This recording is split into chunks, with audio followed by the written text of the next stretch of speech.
तो कुछ और सीटें पश्चिम बंगाल की आसनसोल, इनमें से एक सीट जो पिछली मर्तबा फिंगर रहे वो बीजेपी के चिन्ह पर उन्होंने चुनाव भी लड़ा। हालांकि फिर उन्होंने पार्टी भी बदल ली, फिर यहां से शत्रुघ्न सिन्हा आए, आसनसोल से वो जीते। लेकिन इस बार ये सीट क्लोज फाइट की दिखाई दे रही है और शत्रुघ्न सिन्हा पीछे दिखाई दे रहे हैं। पीछे कारण क्या है वो हम पूछेंगे भावेश से। वर्धमान दुर्गापुर की बात कर ले, ये एक सुरक्षित सीट कही जा सकती है क्योंकि बीजेपी के कद्दावर नेता हैं दिलीप घोष, जिन्होंने बहुत लंबे वक्त तक पार्टी की कमान पश्चिम बंगाल में संभाल के रखी, वो आगे चलते हुए दिखाई दे रहे हैं। वर्धमान दुर्गापुर की बात कर ले, कीर्ति आजाद तृणमूल के टिकट पर यहां से चुनाव तो लड़े और बार बार सवाल भी उठाया गया कि भाई अपने नेताओं की क्या कमी रह गई थी कि बिहार से लाकर नेताओं को आपने यहां पर टिकट दिया, जिसमें कीर्ति आजाद हो गए, शत्रुघ्न सिन्हा हो गए, ऐसे एक और नाम यूसुफ पठान का भी अगर हम कांग्रेस पार्टी ये टीएमसी ने जो मैदान में उतारा, ये सवाल उठे थे। लेकिन कीर्ति आजाद भी इस वक्त वर्धमान दुर्गापुर से पीछे दिखाई दे रहे हैं। कोलकाता दक्षिण की बात कर ले, देवाश्री चौधरी हैं, वो कोलकाता दक्षिण से पीछे चलती दिखाई दे रही है, इसमें तो कोई डाउट ही नहीं है। कोलकाता जब उत्तर और दक्षिण की बात होती है तो ये कहा जाता है कि ये तो वो इलाका है जहां पर ममता बनर्जी सबसे मजबूत है। भावेश, बिल्कुल, इस पूरे रीजन में देखेंगे, कोलकाता रीजन में बीजेपी के लिए बहुत अच्छी संभावना है नहीं।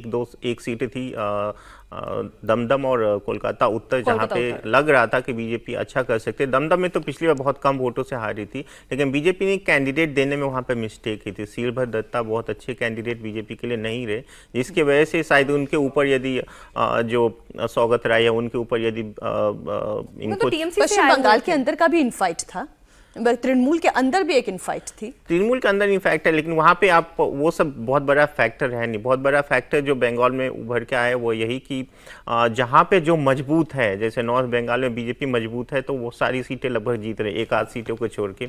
उसके बाद जहाँ पे शुभेंदु अधिकारी का अपना किला है वहाँ पे बीजेपी सारी सीटें जीत रही है।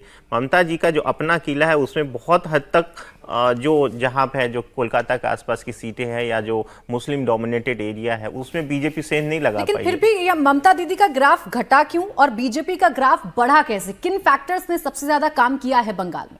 दो तीन फैक्टर बहुत अहम है, आप देखेंगे। पहला तो जो सीए का इम्प्लीमेंटेशन हुआ उससे लगभग 8-9 सीटों पे डायरेक्ट असर हुआ, जिसमें आपका वर्धमान पूर्वा भी एक उस सीटें आती है, उस पर भी असर, कृष्णानगर की सीटें आती है।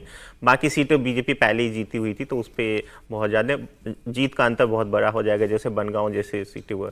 संदेश खाली का जो इशू हुआ उससे महिलाओं में बहुत रोष देखा जाए था। वो सीटें जो जहाँ पे संदेश खाली आती है बसीरहाट तो मुस्लिम डोमिनेंस हाँ, तो वो सीटें बीजेपी नहीं जीत सकते, लेकिन बाकी सीटों पे इसका असर जरूर है। और एक आरामबाग की सीट है, शायद मैं नाम सही ले रही हूँ, 1000 कुछ वोटों से, शायद बहुत क्लोज फाइट थी, तो वहां कुछ होप है?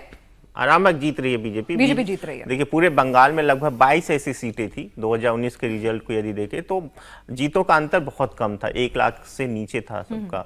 तो उन्हीं सीटों में बीजेपी अपने लिए चांसेस देख रही था। बहुत दिनों से बीजेपी ने सीट बाय सीट उसको मेहनत धीरे धीरे उसको अपने मिनिस्टर को लगा के रखा था। उसी का ये परिणाम ये भी है।